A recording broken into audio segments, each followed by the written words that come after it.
young Kimi Antonelli has been the breakout star of the season in 2026.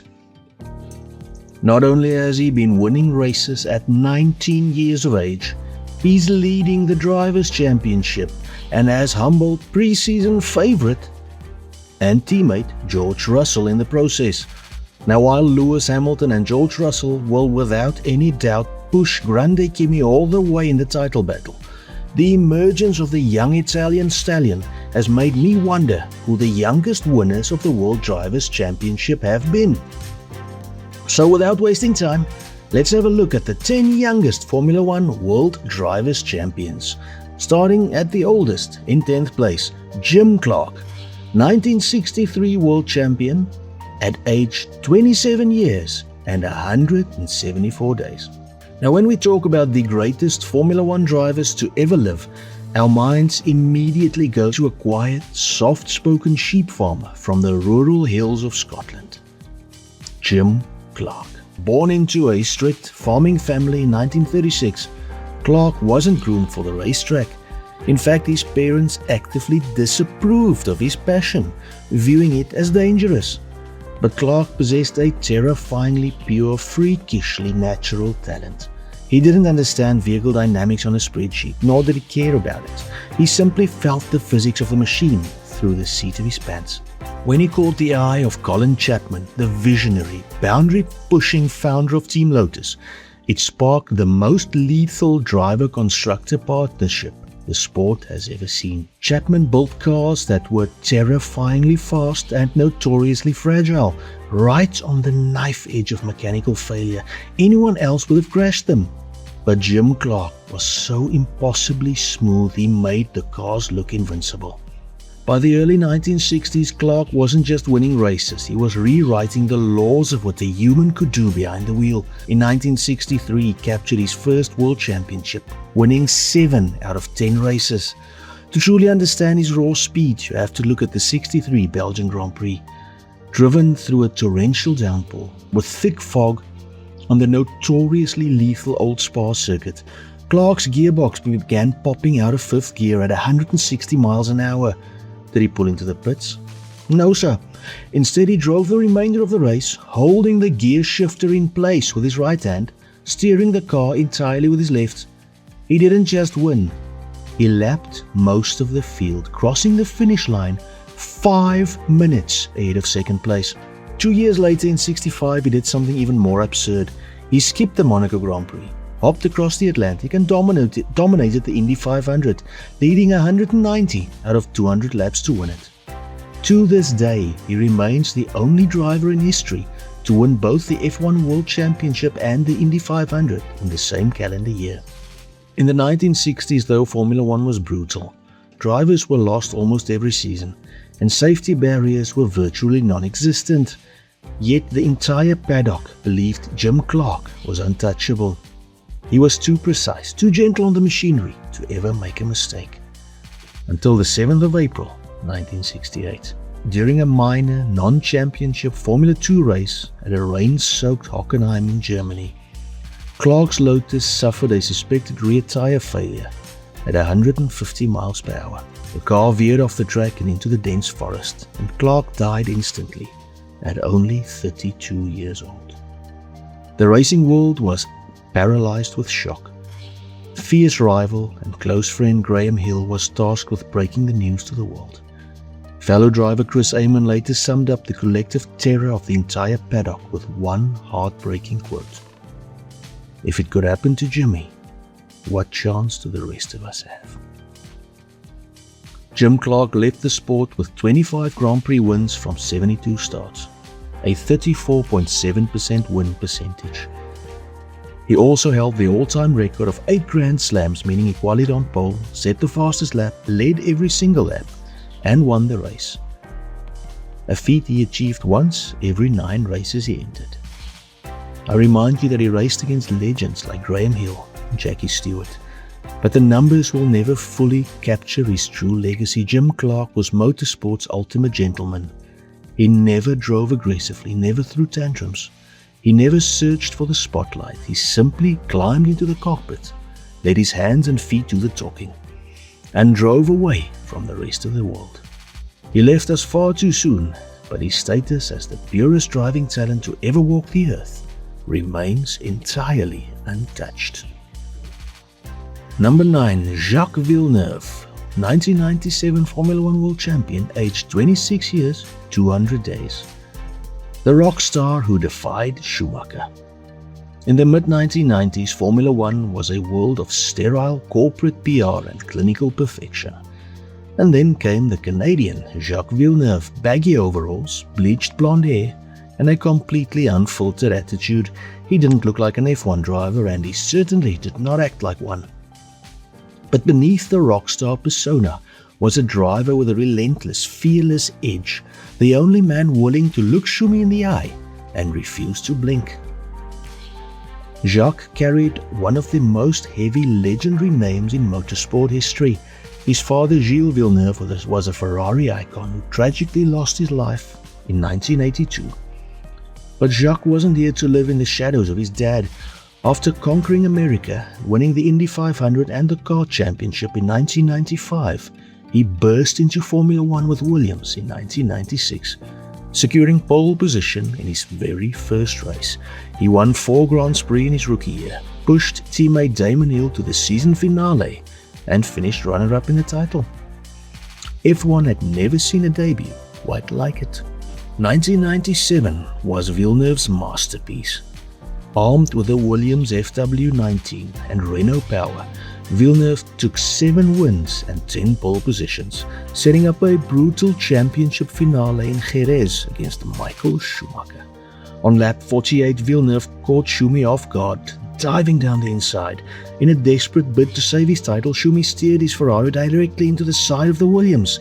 The impact was massive, but while Schumacher slid into the gravel trap, out of the race and into disgrace, Villeneuve's damaged car survived. He limped across the line to become the 97 world champion. But if his rise was meteoric, the rest of his career was a bizarre slow slide. In 1999, he made the high-stakes gamble to lead the brand new British-American racing team. It was a disaster. The car retired from the first 11 races of the season. Jacques would spend the next several years fighting unreliable machinery at BAR, Renault and Sauber, never winning another race before retiring in 2006.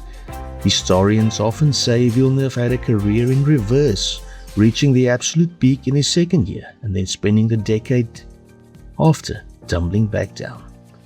But for one glorious moment in the late 1990s, the rock star from Canada took on the system, defeated the most dominant driver on earth, and did it entirely on his own terms. Number 8. Niki Lauda, 1975 Formula 1 World Champion, aged 26 years, 197 days. In the summer of 1976, a Catholic priest stood over Formula 1 driver Niki Lauda and read him his last rites. His lungs were charred, his face was severely burned, and doctors didn't think he'd survive the night. 6 weeks later, Lauda put his helmet over his bloody bandages and lined up to race a Formula 1 Grand Prix at Monza. This isn't just the story of a racing driver, it's the story of a man who looked death square in the face, calculated the risks, and decided he had a race to win. Lauda never romanticized racing. He was nicknamed the Computer because he was a purely analytical, clinical, and completely unsentimental driver. Born into a wealthy Austrian family who refused to fund his racing career, Lauda took out a massive bank loan to buy his way onto the F1 grid. By 1974, his technical genius gained him a Ferrari drive. He told Enzo Ferrari himself that his car was a piece of junk, and then went out and fixed it. 1975, his precision paid off, dominating the grid to capture his first world championship. He made winning look entirely systematic. Then came 76 and the infamous Green Hell, the old Nürburgring. Lauda's suspension failed, sending his Ferrari into the wall at high speed. The car erupted into a violent fireball. Trapped inside for nearly a minute, he inhaled toxic gases that severely damaged his lungs. Rival James Hunt began clawing back in the championship while Lauda lay in hospital. But Lauda's recovery wasn't a miracle.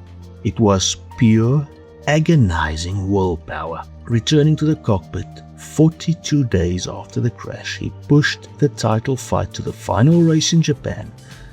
In a torrential downpour, Lauda calmly pulled into the pits and retired, declaring the conditions unsafe. Hunt won the title by a single point, but Lauda won the world's respect. He would win his second title with Ferrari the very next year. In 1979, Lauda abruptly walked away from racing, saying he was bored of driving around in circles. But the machine wasn't done with him. He made a legendary comeback with McLaren in 1982, and by 1984, he defeated young teammate Alain Prost to claim a historic third world championship by half a point. Lauda remains the only driver in history to win championships for Ferrari and McLaren. He proved that speed is nothing without a mind to control it. Where does Lauda's legendary grit rank on your list of F1 icons? Drop a comment below, smash the subscribe button, and let's see who's number 7. Lando Norris, 2025 F1 champion, aged 26 years and 24 days. For years, mainstream Formula One narrative was labeling Lando Norris as the sport's lovable, media-savvy joker. The kid who streamed on Twitch, cracked jokes in press conferences, and constantly came agonizingly close to winning, to fall just short. He held the unenviable record of securing 15 podiums with 0 victories. But beneath the memes and the easygoing smile lay a relentless world-class competitor who was quietly building an empire with McLaren. Lando's journey was defined by patience and heartbreak. Who could forget Russia 2021 when a late downpour snatched his first victory away? Critics openly questioned whether he possessed the mental steel to finish the job. Then, of course, came Miami 2024. Capitalizing on a perfectly timed safety car and unleashing blisteringly raw pace, Norris finally broke the curse. He didn't just win, he dominated. That singular breakthrough shattered a psychological barrier, igniting a wild developmental race that transformed McLaren from a midfield scrap to champions. The 2025 season erupted into an unpredictable, chaotic three-way fight between Norris, Piastri, and Max Verstappen. Early on, Piastri threatened to steal the spotlight, but following the summer break, Lando went on an absolute tear, winning 7 races, clawing back the 34-point deficit to Piastri. It all came down to a nerve-shredding finale in Abu Dhabi. Surviving immense pressure, Norris finished on the podium to secure his historic World Drivers' Championship, cementing McLaren's return to ultimate glory. Entering the 2026 season wearing the coveted number 1, Lando Norris is no longer the promising rookie or the popular streamer. He's the Formula One World Champion. He proved that you can forge your own path, stay true to your character, and still defeat the most ruthless drivers on earth. Lando probably will not defend his crown this season. But who do you think will win? 6.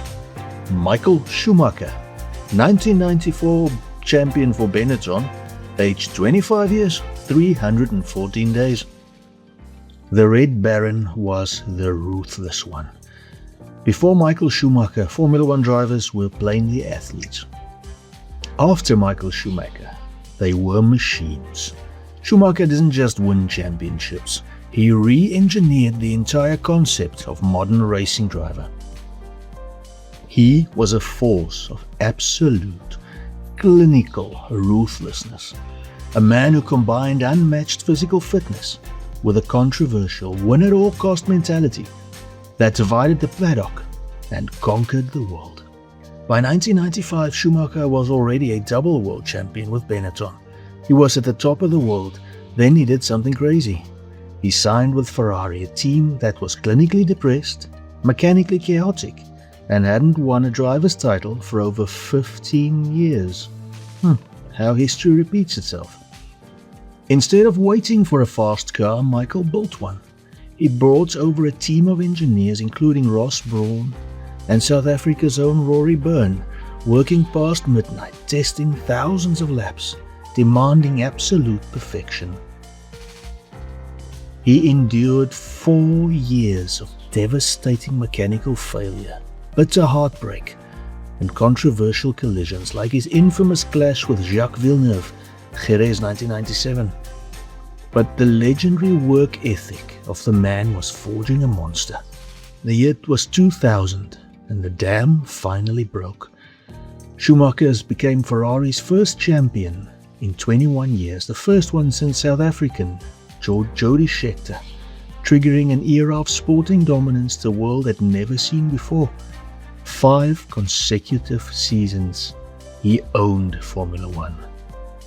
In 2002, he finished on the podium in every single race. 2004, he won 12 out of the first 13 Grand Prix. He operated with a terrifying consistency, turning grueling racing laps into a series of flawless qualifying laps. He rewrote every single record in the book, capturing a then unprecedented 7 world championships. Schumi left the sport with 91 wins and a legacy that permanently altered the DNA of Formula One. He raised the bar so high that every driver who followed, from Vettel to Hamilton, had to adopt his obsessive devotion just to survive. Schumacher was the ultimate competitor, a driver who redefined the limits of human performance behind the wheel. So where does the Kaiser rank on your all-time list? Drop a comment below. And remember to hit that subscribe button. 5. Emerson Fittipaldi, Lotus. In 1972, he won the championship for the first time, aged 25 years and 273 days. Long before Ayrton Senna or Nelson Piquet conquered the world, there was one man who put Brazil on the Formula One map. Emerson Fittipaldi, affectionately known as Emo. He didn't look like a typical cold, calculating European race driver. With his iconic sideburns and effortless rock star style, he brought a completely new energy to the paddock. But beneath the cool exterior lay a deeply analytical, smooth and fearless driving prodigy. Fittipaldi's rise was sudden and tragic. Arriving in Europe in 1969, barely speaking English, he landed a seat at Team Lotus by 1970. Just 4 races into his career, team leader Jochen Rindt was tragically killed in a crash at Monza. At just 23 years old, Fittipaldi was thrust into the heavy role of team leader for a grieving squad. He didn't break under the pressure. Instead, he won his very next race.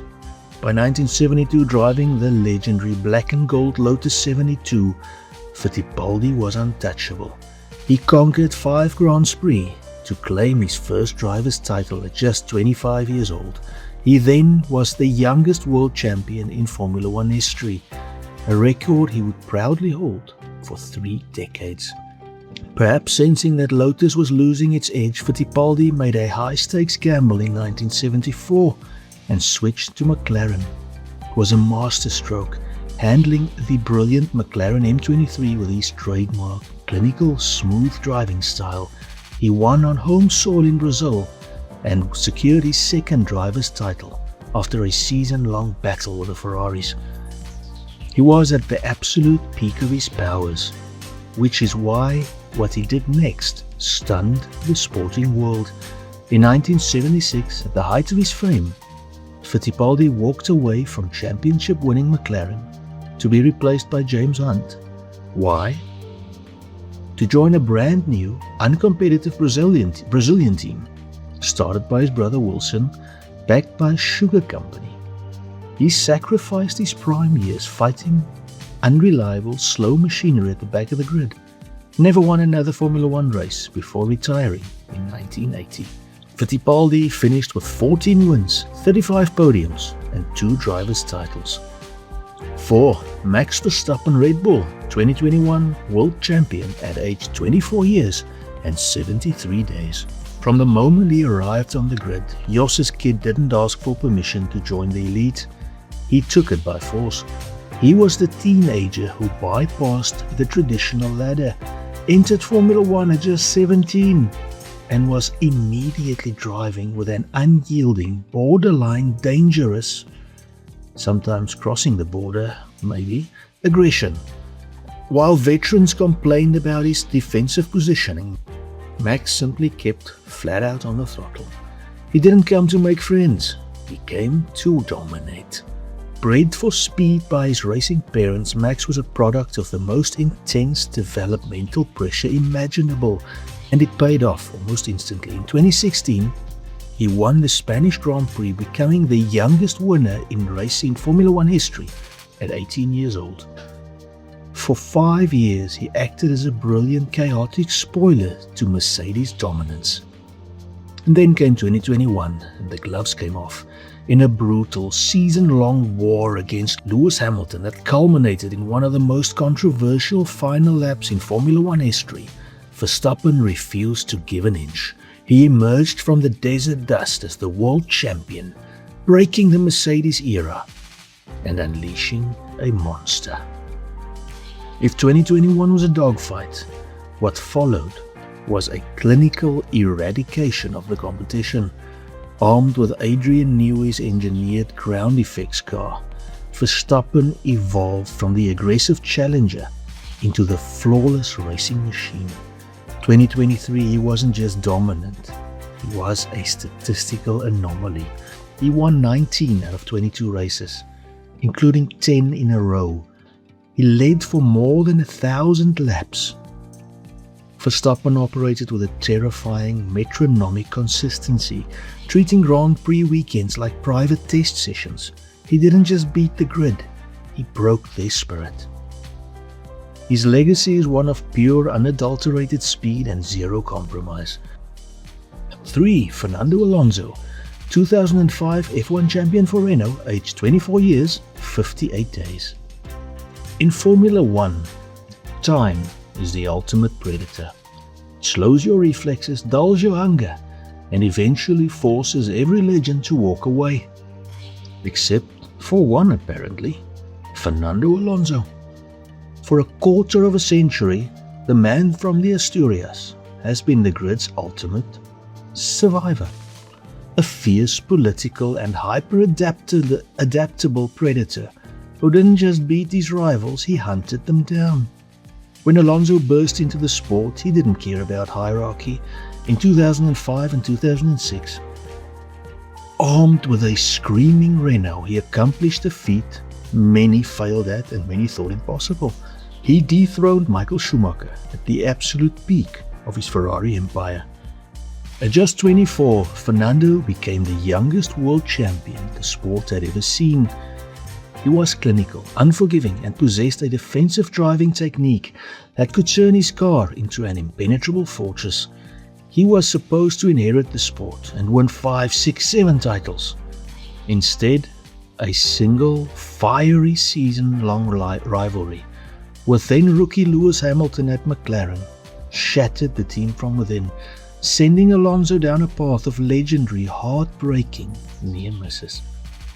Alonso's true greatness isn't measured by his 2 titles, it's measured by his sheer defiance. Over the next decade, he dragged hopelessly uncompetitive Ferraris and McLarens to results that defied the laws of physics, missing out on the titles by mere whiskers. Even after a brief hiatus to win the 24 Hours of Le Mans and conquer endurance racing, the asphalt drew him back. His time at Aston Martin has proved his racecraft remains sharp enough to cut glass. He's still outsmarting drivers half his age, engineering overtakes in his mind laps before they happen, and extracting every single millisecond from an often disappointing machine. With hundreds of Grand Prix entries, Alonso has stood on grids alongside champions from different eras. He's watched empires rise and fall, yet his hunger remains as feral as it was on day one. He doesn't drive for records or for corporate PR. He drives because it drives him. He's the last of a dying breed, the pure, unfiltered racer. 2. Lewis Hamilton McLaren, 2008 Formula 1 World Champion at 23 years and 300 days. Formula 1 was a rigid, insular world hidden away in traditional European racing circles. Then came 2007, the working-class kid from Stevenage burst onto the grid. He didn't just break records, he shattered the glass ceiling of a sport that had never seen anyone like him. He's a driver who conquered the track, transcended the paddock, and built an empire of speed. Placed in a championship caliber McLaren alongside double reigning world champion Fernando Alonso, Hamilton didn't defer to anyone. He stood on the podium in his first 9 consecutive races, taking the fight to the absolute limit and missing the title by a single point to Kimi Räikkönen's Ferrari. The very next year, in 2008, he proved it was no fluke. In that heart-stopping, legendary final lap in Brazil, Lewis secured his first title at just 23. He was fast, aggressive, and brilliant in the wet, but his true era of absolute devastation was yet to come. In 2013, Hamilton made the most scrutinized gamble of his career, leaving competitive McLaren to join mid-pack Mercedes. The critics called it career suicide.